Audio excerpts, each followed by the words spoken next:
Bonsoir, voici l'analyse technique du 30 novembre en clôture. Alors ça y est, le miracle est arrivé, hein. Donc on a eu une magnifique bougie, on est presque un Marubozu, hein, puisqu'on a deux petites mèches, sont presque, on peut presque en faire abstraction. On a eu un très beau volume, hein. Ici on a vu, regardez la largeur de cette bougie, elle est énorme. Et alors chose très importante, on vient de casser le super trend baissier ici. Et donc voici le super trend haussier qui est en train de se mettre en place. Donc ça c'est un mouvement fort et encourageant pour la suite. Nous avons non seulement validé la MM20 ici, mais la résistance 3066 qui a été pulvérisée. Et donc nous avons clôturé tout en haut de la fourchette d'Andrews ici. Donc ça c'est un très très bon point. Voilà, donc en dépassement, je créerai une autre fourchette d'Andrews, hein, donc je ne vais pas en créer une tout de suite, hein. Nous laissons derrière nous un gap. Nous avons deux gaps ici que nous n'avons pas comblés, qu'il est intéressant de suivre, de repérer pour la suite. Donc alors, très bonne nouvelle, hein, bien sûr, hein, toutes les banques centrales se sont réunies pour boucher tous les trous. Donc ça c'est un gros point positif. Puis excellente nouvelle au niveau des US, hein, puisque ne serait-ce qu'au niveau du logement, on affiche des plus 10%.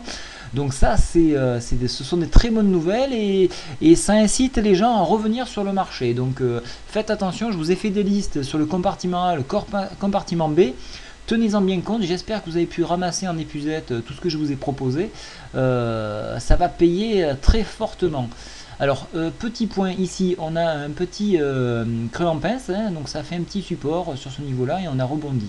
Donc ça c'est un point important. La MM20 se trouve ici. Donc qu'est-ce qu'il reste? Il reste une MM50 ici qu'on pourrait dépasser demain. Alors si je trace des tendances, donc c'est un peu plus confus mais bon c'est nécessaire. Alors demain le programme, alors pour ceux qui joueraient la hausse, on jouerait le dépassement de la MM50 ici sur 3176 environ, avec 170 plutôt. 170 et par extension on irait chercher une tendance baissière ici sur 2248. Bien évidemment on irait chercher à combler un gap que vous trouvez ici. Alors attendez, je vais le matérialiser un peu plus loin. 2230, 2236, voilà, c'est un gap important à franchir. Et sans compter le seuil psychologique des 3200 points qui risque d'être lourdement défendu par les baissiers.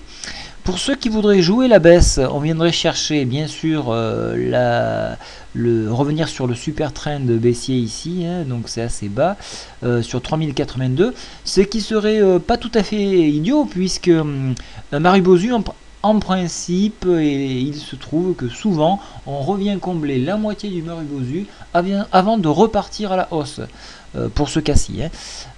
Donc pourquoi pas, donc c'est à envisager. Alors mouvement haussier bien sûr bien prononcé, on en a fini de la baisse pour l'instant au vu de ces nouvelles.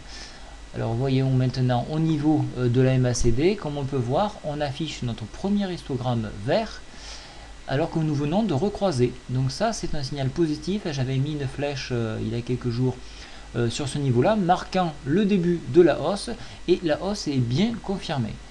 Au niveau du stochastique, donc on commence à avoisiner une zone de surachat, mais bon, il nous reste encore quelques points, hein, donc on va pas non plus dramatiser, on est à 66, on peut aller jusqu'à 70. Le RSI laisse largement de la marge pour la hausse. En revanche, le William R, lui, est en surachat, donc peut-être une prise de bénéfice demain, bien que ce matin, nous avons eu une très belle prise de bénéfice, de même que hier également, et donc ça c'est pas mal. Et enfin, en clôture, nous avons eu pas mal de mouvements entre entre plus 4,5 et 3,80, donc déjà des prises de bénéfices ont été faites en open et en clôture. Donc ça consolide dans la hausse, c'est ce qui me laisse entendre qu'on pourrait encore poursuivre sans pour autant souffler. On peut remarquer également que le rock'n'roll vient de basculer dans le vert, donc là aussi très positif. Alors je vais quand même jeter un œil sur l'hebdomadaire, voir un peu où on en est. Donc on a toujours bien sûr les serres baissiers sur ce niveau là, mais regardez en hebdomadaire, alors attendez, je vais zoomer. Oula, pardon. c'est pas ici, non plus ici, je me cherche, oui là j'ai effacé le graphique. Alors ce qu'on pouvait voir c'était,